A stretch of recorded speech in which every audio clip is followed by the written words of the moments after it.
नमस्कार दोस्तों, prelim booster news discussion में स्वागत है आपका। पहले हम हिंदू की इंपॉर्टेंट न्यूज़ डिस्कस करेंगे, उसके बाद में पीआईबी डिस्कस करेंगे। पहली जो इंपॉर्टेंट न्यूज़ है वो institute of chartered accountants of India यानी ICAI के बारे में है। ये एक रेगुलेटरी बॉडी है जो कि चार्टर्ड अकाउंटेंट्स यानी CA को रेगुलेट करती है, ठीक उसी तर्ज पर जिस प्रकार से medical council of India doctors को रेगुलेट करती है। कंटेक्स्ट क्या है? नोटबंदी के दौरान में आपने कई सारी ऐसी खबरें पढ़ी होंगी कि कुछ चार्टर्ड अकाउंटेंट्स यानी CA जो हैं वो कई बिजनेसमैन को मदद कर रहे हैं उनके ब्लैक मनी को व्हाइट मनी में कन्वर्ट करने के लिए, यानी मनी लॉन्ड्रिंग में मदद कर रहे हैं CA कुछ बिजनेसमैन को। बाद में प्रधानमंत्री ने भी इस मुद्दे पर आह्वान किया था ICAI को कि आप जो भी दोषी चार्टर्ड अकाउंटेंट्स हैं उन पर कार्रवाई कीजिए। तो अब ICAI ने कहा है कि 30 जून तक हमने 4,445 केस रजिस्टर किए हैं CS के खिलाफ में जो गैर कानूनी गतिविधियों में संलिप्त पाए गए हैं, और इवन 402 केसेस में तो कार्रवाई भी कर दी है। तो इन्होंने ये जो सारी रिपोर्ट जो है वो कॉर्पोरेट अफेयर्स मिनिस्ट्री के अंतर्गत में एक हाई लेवल कमेटी थी उसको सबमिट कर दी है। क्यों? क्योंकि ये जो बॉडी है काम करती है कॉर्पोरेट अफेयर मिनिस्ट्री के अंतर्गत में। इंपॉर्टेंट क्वेश्चन बनता है यहाँ पे। चलिए थोड़ी और इन्फॉर्मेशन जान लेते हैं। ये एक स्टैट्यूटरी बॉडी है, यानी institute of chartered accountants of India ICAI एक स्टैट्यूटरी बॉडी है। इसे बनाया गया था चार्टर्ड अकाउंटेंट्स एक्ट 1949 के अंतर्गत में। गवर्न कैसे होती है? 40 सदस्य एक काउंसिल इसको गवर्न करती है, इस रेगुलेटरी बॉडी को, जिसमें से 32 जो मेंबर हैं वो तो CS के द्वारा यानी चार्टर्ड अकाउंटेंट्स के द्वारा चुने जाते हैं।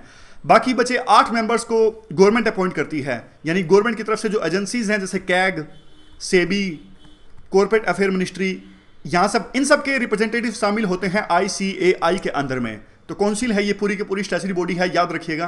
अगला जो आर्टिकल है वो इंडियन कोस्ट गार्ड से रिलेटेड है। गुजरात में समुद्र के किनारे 1500 किलोग्राम हीरोइन को पकड़ा गया है, ड्रग्स को पकड़ा गया है, जिसकी बाजार में कीमत है 3500 करोड़ रुपए। तो एक जॉइंट इन्वेस्टिगेशन टीम लॉन्च कर दी गई है पूरे मामले की जांच करने के लिए कि कहां से ये हीरोइन आई थी और कहां सप्लाई किया जाना था इसको। तो इंडियन कोस्ट गार्ड के बारे में थोड़ा सा जान लेते हैं। इसे पार्लियामेंट के एक एक्ट के द्वारा बनाया गया था 1978 में। एक्ट का नाम है इंडियन कोस्ट गार्ड एक्ट 1978। ये बॉडी जो है वो आती है मिनिस्ट्री ऑफ डिफेंस के अंदर में। बाकी सारी जो एजेंसीज हैं उनके साथ कोऑपरेट करके काम करती है, जैसे नेवी या फिर fisheries department of revenue, state police forces. क्योंकि देखिए इनका जो काम है, इनका जो डोमेन है वर्किंग का वो काफ़ी बड़ा है, एक्सपेंडेड है। जैसे चेन्नई के समुद्र के किनारे ऑयल स्पिल देखने को मिला था, 2 जहाज की आपस में टक्कर हो गई थी, काफ़ी सारा तेल जो है वो बह गया था समुद्र के अंदर में। तो वो काम भी इनको ही दिया गया था, स्मगलिंग को रोकना, इवन जो कोस्ट की सिक्योरिटी करना, कोई आतंकवादियों ने हमला कर दिया तो इनका जो डोमेन है वो काफ़ी ज़्यादा है, इसलिए काफ़ी सारे एजेंसीज के साथ में कोऑपरेशन करके ये काम करती है। ये बॉडी नाम है इंडियन कोस्ट गार्ड। अगला जो आर्टिकल है वो वुमेन टेक्नोलॉजी पार्क के बारे में है। ये पार्क इस्टेब्लिश किया गया है SR इंजीनियरिंग कॉलेज के द्वारा में। किसकी सहायता से? सीड की सहायता से। सीड यानी science for equity empowerment and development, एक अलग से डिवीजन है department of science and technology के अंदर में। जो ये वुमेन टेक्नोलॉजी पार्क इस्टेब्लिश किया गया है, इसमें जो यंग वुमेन एंटरप्रेन्योर्स हैं उनको डिफरेंट तरह की टेक्नोलॉजीज के बारे में बताया जाएगा, एंटरप्रेन्योर आइडियाज़ दिए जाएंगे। जैसे कि एग्जांपल के तौर पे ब्रास आइटम्स को किस प्रकार से बनाया जाए या यान किस प्रकार से बनाना जाए बनाना फाइबर से। तो इससे काफ़ी मदद मिलेगी यंग वुमेन साइंटिस्ट को जो एंटरप्रेन्योर्स बनना चाहते हैं। अगला आर्टिकल NIA के बारे में है। NIA के बारे में हमने डिटेल से डिस्कस किया था 3-4 दिन पहले, किस प्रकार से 2008 में मुंबई हमलों के बाद में जरूरत महसूस हुई थी कि एक सेंट्रलाइज्ड काउंटर टेररिज्म एजेंसी का होना आवश्यक है। तो 2008 में NIA एक्ट के थ्रू ये एजेंसी बनाई गई थी। विभिन्न स्टेट्स में कोऑर्डिनेशन में काफ़ी दिक्कत आती थी, इसलिए ये सेंट्रलाइज्ड एजेंसी बनाई गई थी। ये कौन सी मिनिस्ट्री के अंदर में आती है आप बताइए, हमने डिस्कस किया था। ये आती है मिनिस्ट्री ऑफ होम अफेयर्स के अंदर में, याद रखिएगा मिनिस्ट्री ऑफ होम अफेयर्स के अंदर में आती है NIA।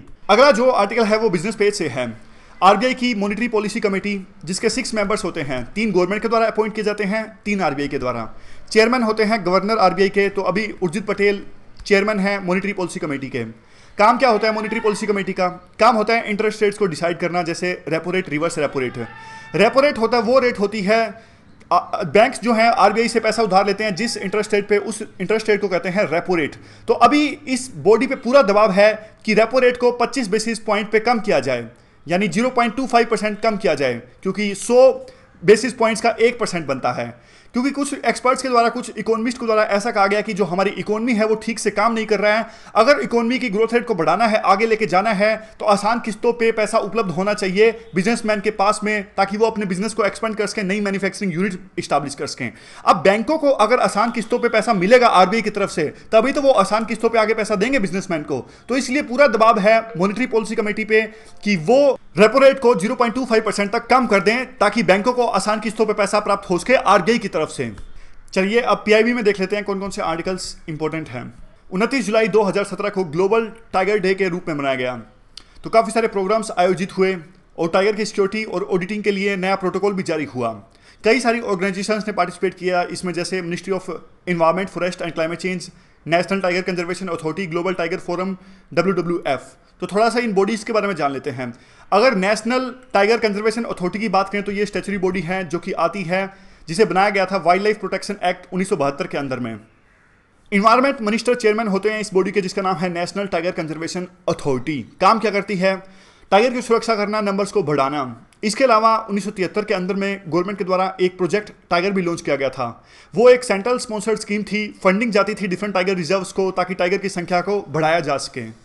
WWF एक इंटरनेशनल एनजीओ है जिसका पूरा नाम है world wide fund for nature. ये एनजीओ है, 1961 में इसे इस्टेब्लिश किया गया था। इन्वायरमेंट की प्रोटेक्शन में काम करता है ये एनजीओ। अगला आर्टिकल जियो पारसी स्कीम के बारे में है। जो हमारे माइनॉरिटी अफेयर के मिनिस्टर हैं श्री मुख्तार अब्बास नकवी, इन्होंने जियो पारसी स्कीम का सेकंड फेज लॉन्च किया मुंबई से। ये जो स्कीम है, आजकल आपने देखा होगा पारसी कम्युनिटी जो है, इनकी संख्या बहुत ज़्यादा कम हो गई है, ड्रास्टिक रूप से इनकी संख्या कम हो रही है। रतन टाटा पारसी हैं, तो इनकी संख्या को बढ़ाने के लिए कम से कम थ्रेस होल्ड लेवल पे ये मेंटेन रहे, सरकार ने स्कीम लॉन्च की थी Jiyo Parsi. Ministry of minority affair के द्वारा ये स्कीम लॉन्च की गई थी। 2 कंपोनेंट है मेनली स्कीम के, मेडिकल असिस्टेंस दी जाएगी और काउंसलिंग भी की जाएगी, ताकि पॉपुलेशन को मेंटेन किया जा सके कम से कम थ्रेस होल्ड लेवल तक। तो पीआईबी में थोड़ी सी और भी इंफॉर्मेशन है, जैसे 101 बेबीज ने जन्म लिया पारसी कम्युनिटी के अंदर में इस स्कीम के अंतर्गत में। और काफ़ी सारे जो दूसरे एनजीओज हैं, जैसे कि उदाहरण के तौर पे परजोर फाउंडेशन है, वो मदद कर रही है सरकार की, ताकि पारसी कम्युनिटी की पॉपुलेशन को स्टेबलाइज किया जा सके। और भी काफ़ी सारे इंस्टीट्यूशंस का नाम लिया गया है, जैसे Tata institute of social science या द बॉम्बे पारसी पंचायत। ये सब सहयोग कर रही हैं सरकार की स्कीम के अंदर में। अगला जो आर्टिकल है वो स्वारोप से रिलेटेड है। स्वारोप यानी scientific validation and research on Panchagavya. पिछले दिनों हमारा जो department of science and technology है, उन्होंने एक स्टीयरिंग कमेटी का गठन किया था। 19 मेंबर्स थे उसके। मकसद क्या था? गाय से जो भी प्रोडक्ट्स है, जैसे मिल्क, गाय का मूत्र या फिर जो गोबर होता है, उसके क्या फ़ायदे हो सकते हैं, उसका साइंटिफिक वैलिडेशन करने के लिए सरकार ने इस कमेटी का गठन किया था। Department of science and technology ने एक स्टीयरिंग कमेटी बनाया था, ताकि ये जो सारे बायो प्रोडक्ट्स हैं गाँव से जो मिलते हैं, उसका साइंटिफिक रूप से वैलिडेशन किया जा सके। अब उस चीज़ के अंदर में central council of research in Ayurvedic science वो भी सहयोग कर रहा है। तो ये एक ऑटोनोमस आयुर्वेदिक रिसर्च ऑर्गेनाइजेशन है जो सेंट्रल गवर्नमेंट के अंदर में आता है।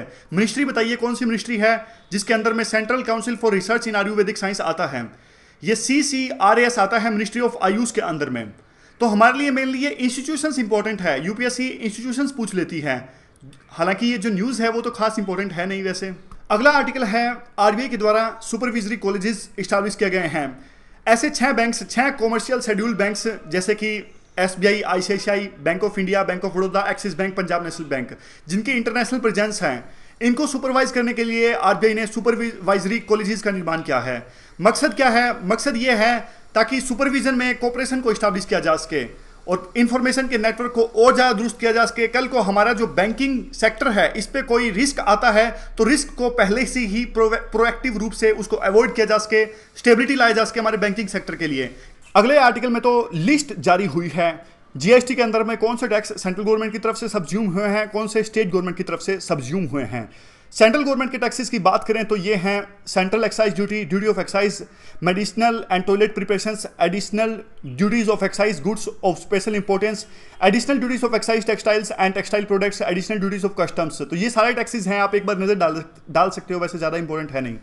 स्टेट गवर्नमेंट की तरफ से state VAT, central sales tax, luxury tax, octroi यानी चुंगी कर या फिर entry tax, entertainment and amusement tax, उसके बाद में taxes on advertisements, purchase tax, tax on lotteries, betting and gambling, ये सारे टैक्स स्टेट गवर्नमेंट की तरफ से सब्ज्यूम हुए हैं जीएसटी के अंदर में।